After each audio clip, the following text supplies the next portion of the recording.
Good morning, Wall Street winners. It is Friday, December the 6th, and everyone is on pins and needles this morning waiting for the U.S. payrolls report, which is due out at 8:30 this morning. And I think the outcome of this report, which is expected to show jobs rebounding after the hurricanes, the strikes that we've seen with Boeing and others, and some of the recent storms in the U.S., they're expecting to see that jobs report improve.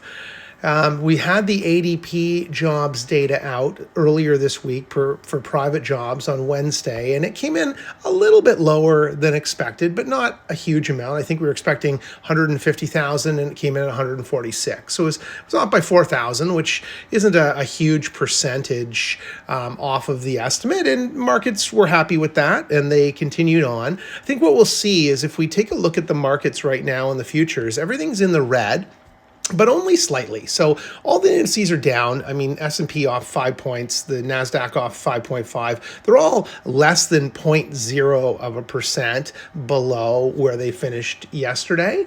And I think that's going to turn with a good jobs report, and we should see things at least start off in the green, whether they remain there or not. It's a slow earnings day, so in terms of the stocks we follow and any major earnings releases, we're not going to see anything there. But there are a few things to draw your attention to if we move over to the Yahoo Finance app. Obviously, we have had some earnings out this week, and I'll get into those in just a minute. Before I run through the top, if you're liking these videos, please hit the like and subscribe button. Tell someone you know that might be interested in learning about what's going on in the market, what the market narrative is, and give yourself some investment ideas, which is what we're about here.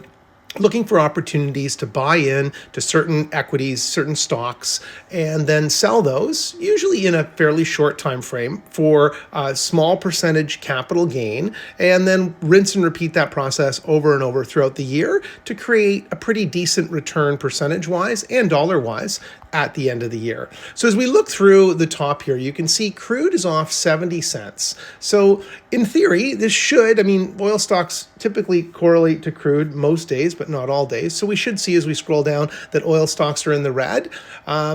To start the morning, we can see as we move over as well that the VIX is still under 14. So even though it's up slightly, it's still under 14, which is a relatively good sign. Moving down into health and retail, one of the ones I wanted to point out is Lululemon. So this is a great example of how the stock market typically works and where a lot of people, when they first start investing, can lose money in the stock market is you'll get excited about a stock. You'll often buy it when it's going up. And then there can be some bad news. It could be earnings, could be something else in the news and general media at large. And that stock can take a fall. And people get scared that it's going to continue to fall. So oftentimes they'll sell because they're nervous. They don't want to risk any more of their capital, and they'll take a loss. And Lulu's a great example of how that could have happened to you this year. So if we start the year off, you can see on the far left here in the chart, this stock was trading extremely high. It was over $500 a share. And then we got into this time period here in around March when it released earnings, and earnings were bad. They didn't have good numbers. I think they had a recall on a certain pair of leggings. I think a key individual that was part of the design team left in around that time, and the stock dropped significantly. And then they reported poor earnings, and it continued to go down. And I think the following quarter was poor earnings as well. So this stock just continued to fall down, or go down, and it finally hit a bottom, which everything does. It always hits a bottom. Knowing where it is hard to predict, but everything hits a bottom eventually. And then the tide started to turn. And as of August, when this stock was down in the 230 range, it started to climb up. Now, it didn't climb up and continue to climb. It climbed up and then it fell down, and then it climbed up and it fell down. And that's what stocks do. They go up and down and up and down. But right now, we're now back at 344. So you're still underwater for the year. There's no question that if you bought this stock at the high, you're still underwater. But if you hadn't have sold it, And if the stock paid a dividend, which unfortunately Lulu doesn't, so not a great example of the dividend here, but if this stock paid a dividend, you'd be receiving a quarterly dividend payout based on the number of shares and the amount of that quarterly dividend payout that you could potentially use as income to offset your position in the short term. But if you wait, this stock will likely come back into the 500s. Now, the question you have to ask yourself as an investor is, when the stock starts to dive, like it did here after bad earnings, do you sell or do you hold it and wait for the recovery? And this can be a really, really tough decision, but this is where stop losses and just having an investment thesis or strategy going in to investing in the market really, really helps you to be a more successful investor. If you're committed to following your process, which I strongly, strongly advocate for, come up with a process. I'll explain mine in a minute, and follow that process. So when a stock drops 10% and it has bad earnings and the outlook isn't positive, it would have probably been better to sell this stock here at 388 and put that money into something else. Yes, you would have taken a loss, but that something else could have gone up, made you back your loss, and then put some profit in your pocket as well. I mean, that's obviously the long-term goal, and clearly that's hypothetical, but that is a strategy to live by. The other thing you could have done is just sold it, put it back into, say, a money market at 5%, 4%, and then waited for the bottom and to see a bit of a recovery, and then bought back in at a much lower level and climbed back up. So you could have ended up owning the same stock, but you sold it at a loss, then bought in at a much lower level, and you're hoping to make up that loss moving forward as the stock recovers. So companies, like people, like anything, go through cycles. The economy goes through a cycle. Companies go through a cycle. And you have to be aware of when those stock prices are reaching all-time highs. And you want to be leery of that because they will inevitably pull back from those. They may not fall off a cliff like Lulu did back in the March timeframe with a bad earnings report, but they may just correct as the overall index corrects. I mean, Google may be having a banner year, but let's say Tesla comes out with some terrible results, but Tesla makes up a significant part of the index. It could pull down all tech stocks because Tesla had a bad day, even though it had no effect on the other stocks. So that's where having an understanding of what's going on in the overall market helps with your investment thesis. Now, I said I would get into explaining what my investment thesis is, and it's quite simple. I look for a stock that trades in a range, and I wait to buy it at what I believe to be a fairly decent price or discount. And I'm going to go down and use Google right now as an example, because this is a stock I've been trading a lot recently. And if we look at the last month, we saw that this stock has been moving anywhere from, call it 184 down to 165. So I'm waiting for little moves where if I see it up here at 184, I'm going to sell if I own any, and I'm going to wait for it to come down.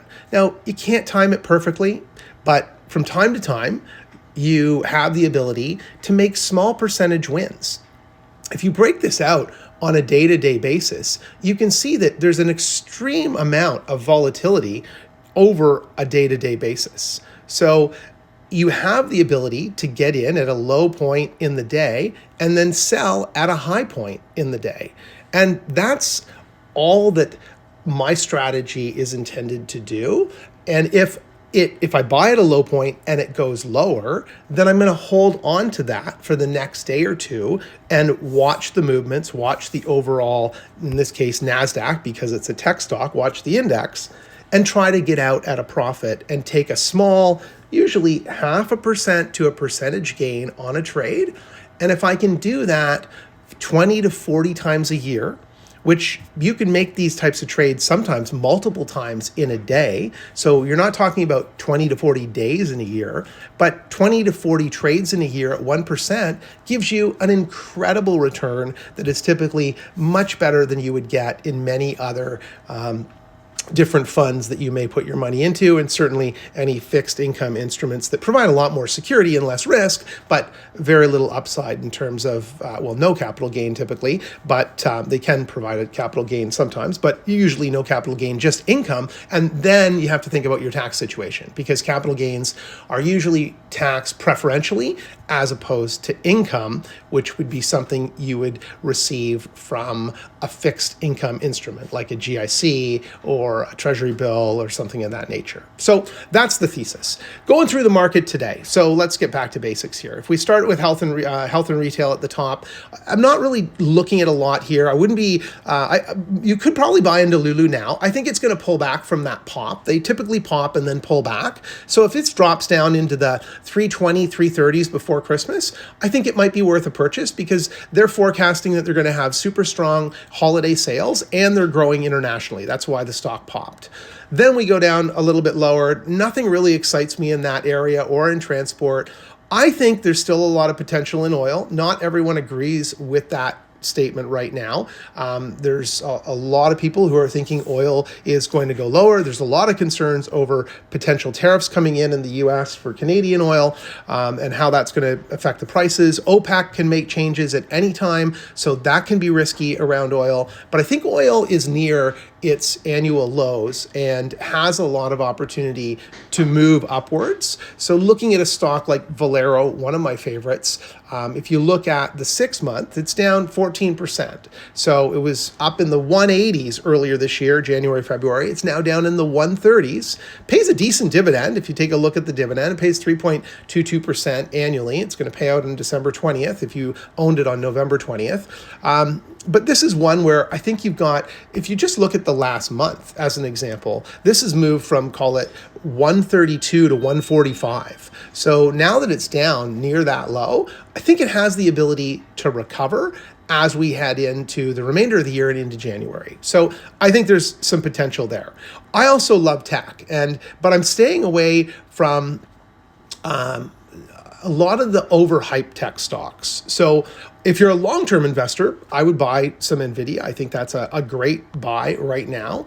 I think others for long-term holds would be Palo Alto. CrowdStrike, I think, is a good long-term hold. Apple has obviously served people well. But again, not all of these have dividends. So you might want to look at a stock that has a dividend, and not a lot of tech stocks have dividends. I really like Google right now, and I've talked about this for the last couple of weeks, ever since the Department of Justice came out and launched that antitrust case. Antitrust cases usually fail, and with a political regime or the political parties changing with the new Trump administration, Republican Party coming in late January, I think there's a big chance that this case gets dropped. And if that happens, Google will shoot up $20 or $30 in a day. And we'll come back to this video when that happens and talk about what we said on December 6th. So I'm a big advocate of that. They're generating a ton of cash. They are leaders in AI. They're doing a lot of great things. They have a ton of different businesses, extremely profitable. And when the economy, which is driven by the US consumer right now, is doing well, ad revenues do well. And that's where Google makes a ton of money from ad revenues. The other one I like is Adobe. I mean, Adobe right now has earnings coming out in 5 days, and I think we're going to see some positive earnings there. I think buying into Adobe pre-earnings, I think you're going to get a nice little uplift of maybe $20 to $40 the day when they announce earnings. So after market that afternoon, and then into the morning session. And then we get down to financials, and I think a lot of financials are overpriced right now, so I'm kind of staying clear of financials. One of them is near its all-time high, is SoFi, but I like SoFi because I think it's got the most growth opportunity in this sector out of the stocks we follow. So that's where we are today. Won't go into any more depth today, but if you're liking the videos, please hit the like and subscribe button, tell someone about the channel, and good luck in your trades. If you have any questions, leave me a comment. I'd be happy to answer that.